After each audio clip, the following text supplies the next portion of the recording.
கடகம் இவங்களுக்கு இந்த ஆனி மாதம் எப்படி பட்ட பலன்களை தரப்போகுது சார்? கடகத்தில் நார்மலாக சொல்கிறோம், குரு உச்சத்தில் வந்துட்டார், இனிமேல் எல்லாம் வந்து அவங்களுக்கு சரியாக போயிடும் அப்படிலாம் நம்ம சொல்லின்னு தான் இருக்கோம். ஆனாலும் கேது 2ஆம் இடத்துல இருக்கிறாரு.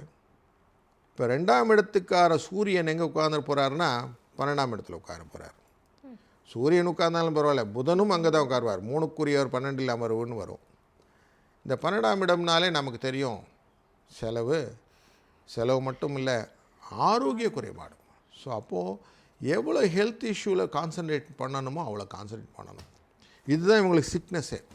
இவங்களுக்கு கேட்டதெல்லாம் கிடைக்கும், ஒன்றும் பிரச்சனை இல்லை. ஆனால் ஹெல்த்துங்கிறது மேட்டராக இருக்கும்.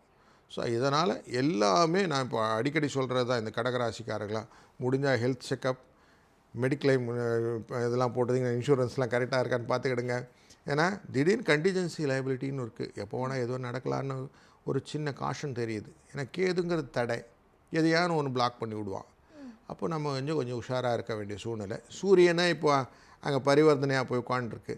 இப்போ நமக்கு அங்கே வந்து இன்னும் ஒரு 12ஆம் இடத்துல உட்காந்தனால இன்னும் கொஞ்சம் காஷனாக இருக்கணும். அப்போ தெரியுது. சூரியன் இப்போது நம்மளுடைய 6ஆம் இடத்தை பார்க்குறாரு, தனுசு ராசியை பார்க்குறாரு, புதனும் பார்க்குறாரு.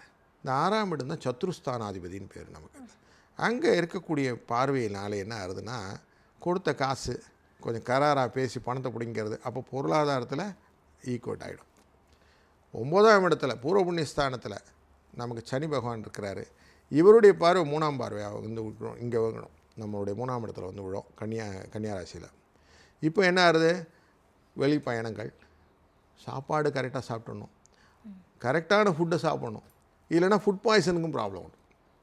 பரிகாரத்தில் முக்கியமான பரிகாரம், 2ஆம் இடத்துல போகக்கூடிய சந்திரன் உத்திர நட்சத்திரத்தை தொடும்போது ஆணி உத்திரம் அப்படிங்கிற விஷயத்தினால கனக சபாபதிக்கான திருமஞ்சனம் 22ஆம் தேதி நடக்கும். அன்றைக்கி அவசியம் இந்த ஆணி உத்திரத்தை வர்ஷிப் பண்ணுறது ரொம்ப நல்ல பரிகாரம்.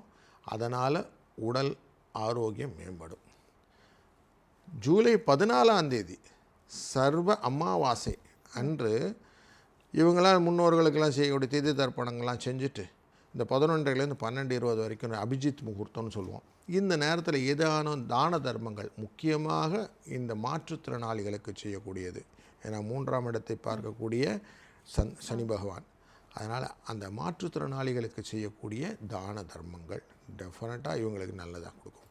வரக்கூடிய மாதத்தில் இருக்கக்கூடிய அந்த அடுத்தடுத்த நம்ம சொல்கிற ஹெல்த் இஷ்யூலாம் எல்லாம் போய் நிம்மதியாக இருக்கேன்னு சார்னு சொல்லுவான். அதனால் நல்ல விஷயமாக மாறிடும்.